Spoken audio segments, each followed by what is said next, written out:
आप सबको मेरा प्यार भरा नमस्कार और मेरे YouTube चैनल में आप सबका बहुत बहुत स्वागत है। आज मैं वीडियो बनाने का दूसरा टॉपिक मैंने सोचा हुआ था, लेकिन आपको जैसे पता ही है कि एक बहुत ही बुरी खबर आई है सिद्धार्थ शुक्ला के बारे में। तो फिर मुझसे रुका नहीं गया, तो मैंने वो वाला होल्ड पे रख करके मैंने सोचा कि आज मैं सिद्धार्थ शुक्ला पर ही एक वीडियो बनाती हूँ। इससे पहले कि मैं एक शुरू करूं सिद्धार्थ शुक्ला के बारे में कि उनको क्या हुआ था, मुझे एक शेर याद आ रहा है कि वो बात क्या करे जिसकी कोई खबर ना हो। वो बात क्या करे जिसकी कोई खबर ना हो। वो दुआ क्या करे जिसका कोई असर ना हो। कैसे कह दे कैसे कह दे कि लग जाए तुम्हें हमारी उम्र। क्या पता अगले पल हमारी उम्र ही ना हो। जी हाँ दोस्तों, यही हुआ है सिद्धार्थ शुक्ला के बारे में। आप सब उनको जानते होंगे। सिद्ध नाज की जोड़ी भी बहुत पॉपुलर रही थी बिग बॉस में, और वो बहुत ही एक कामयाब कलाकार थे। बॉलीवुड एक्टर सिद्धार्थ शुक्ला की जो मौत है वो हार्ट अटैक से हुई है, जो महज 40 साल के थे। आप सोचिए कि इस खबर ने हम सबको हिला दिया है। सारे फैंस नम आंखों से उनको अपनी अपनी श्रद्धांजलि दे रहे हैं। किसी को भरोसा नहीं हो रहा है एक्चुअली कि ये जो घटना घटी है वो सच्ची है। इतनी कम उम्र में किसी को कैसे हार्ट अटैक हो सकता है। लेकिन ये है कि मुझे लगता है कि जो भी बॉलीवुड या जो भी स्टार होते हैं, वो जो कैमरे के सामने हैं, वो लोग अपनी बॉडी पे तो बहुत वर्कआउट करते हैं, अपनी बॉडी को बहुत फिट रखते हैं, लेकिन वो अपनी मेंटल हेल्थ का मुझे लगता है कि वो बहुत ध्यान नहीं रखते हैं। अपनी मानसिक सेहत का ख्याल रखना भी उतना ही जरूरी है जितना कि हमारी फिजिकल बॉडी का। क्योंकि जब हमारा दिमाग ही संतुलित नहीं रहेगा तो फिर हमारे पास में कैसी भी बॉडी हो, कितना भी पैसा हो, ऐशो आराम हो, उससे कोई फर्क नहीं पड़ता है अगर हमारा मानसिक हेल्थ अच्छी नहीं है। तो इसकी कई बातें हैं कि पिछले कई सालों से हम सुन रहे हैं कि युवा लोग हैं उनमें हार्ट अटैक की बहुत ज़्यादा केसेस आ रहे हैं। तो मतलब कि मुझे लगता है कि जो जिनको बीपी है या उनको शुगर है, उन लोगों को अपना टाइमली हर 6 महीने में अपना टाइमली चेकअप जरूर कराना चाहिए। उनको लगता है कि नहीं, हम सब ठीक है, कुछ भी नहीं है।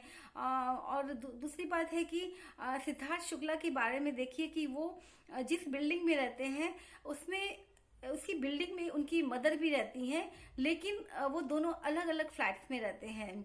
तो मुझे लगता है कि जो हम आजकल के युवा लोग हैं जो प्राइवेसी प्राइवेसी का हल्ला करते हैं, उनको सबके साथ में रहने का एक आदत बना लेनी चाहिए। अगर उनकी माता जी साथ में होती या उनके साथ में कोई होता तो हो सकता था कि टाइमली उनको उनकी हेल्प की जा सकती थी। रात में वो अकेले थे, 11 बजे तक वो घूमते हुए दिखाई पड़े हैं सीसीटीवी कैमरा में अपने सोसाइटी के, जहाँ पे वो खाना खाने के बाद में वॉक कर रहे हैं। उसके बाद जानने के बाद में क्या हुआ उनके साथ में किसी को नहीं पता, उनके पास में कोई भी नहीं था, और सुबह में वो जिस अवस्था में पाए गए वो सबको मालूम है। तो लोगों को अपने परिवार के साथ, अपने दोस्तों के साथ, अपने फैमिली मेंबर के साथ बैठ के बातें करनी चाहिए, अपना दिल हल्का करना चाहिए। जो ये मुद्दा बना है हार्ट अटैक का, उसका सबसे बड़ा कारण यही है कि जो आजकल की जनरेशन है वो खुल के बात नहीं करती है।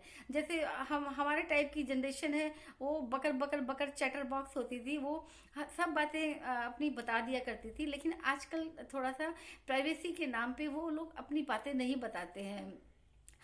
फिजिकल एक्टिविटी का कम होना भी इसका एक कारण है। और दूसरा कि आजकल के लोग स्मोक करना बहुत अपने आप को बहुत स्टाइल समझते हैं कि हाँ हम स्मोक कर रहे हैं तो हम बहुत कूल हैं वगैरह वगैरह। लेकिन उनको शायद ये नहीं पता है कि स्मोकिंग के कारण उनकी जो धमनियां हैं, वेन्स हैं, उसमें ब्लड के क्लॉट जमने शुरू हो जाते हैं। जो उनको पता नहीं लगता है, वो धीरे धीरे धीरे इतने क्लॉट बन जाते हैं और उसका कोई सिम्टम भी नहीं आता है।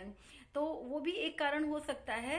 और एक मुझे हार्ट अटैक जहाँ पे होता है वहाँ ऑपरेशन थिएटर के बाहर में एक शेर लिखा हुआ था जो मुझे बहुत अच्छा लगा कि अगर खोला होता दिल यारों के साथ, अगर खोला होता दिल यारों के साथ, तो आज न खोलना पड़ता औजारों के साथ। तो आपको दिल खोलना बहुत ज़रूरी है, दिल खोल के बात करना बहुत ज़रूरी है, एक्सरसाइज करना बहुत ज़रूरी है, मानसिक तनाव नहीं लेना चाहिए। मतलब ऐसा नहीं है कि हमको ज़िंदगी में तनाव नहीं होते हैं, बहुत होते हैं, सबके पास होते हैं। लेकिन आपके अंदर में इतनी कैपेबिलिटी होनी चाहिए कि आप उसको कोप अप कर सकें, आप उसका एक रास्ता निकाल सकें। तो मुझे लगता है कि अगर सिद्धार्थ शुक्ला को भी टाइम रहते हेल्प मिल गई होती तो 1 घंटे के अंदर अगर ऐसे पेशेंट को हेल्प मिल जाती है तो उसकी बचने की संभावना 80% तक होती है। तो उसके बाद में अगर रूटीन टेस्ट भी करवाना चाहिए। ऐसी बहुत सारी बातें हैं जिनका ध्यान रखना चाहिए आज की युवा पीढ़ी को, खास तौर पे क्योंकि वो समझती है कि हम बहुत कूल हैं, हमारा ये स्टाइल है, हम जो करें वो एक फैशन है। पर ऐसा नहीं है, हमारी बॉडी रिएक्ट करती है। तो फिर बस आज के लिए इतना है और सिद्धार्थ शुक्ला को मेरी श्रद्धांजलि। कल फिर मैं मिलती हूँ दूसरे टॉपिक के साथ में। Thank you.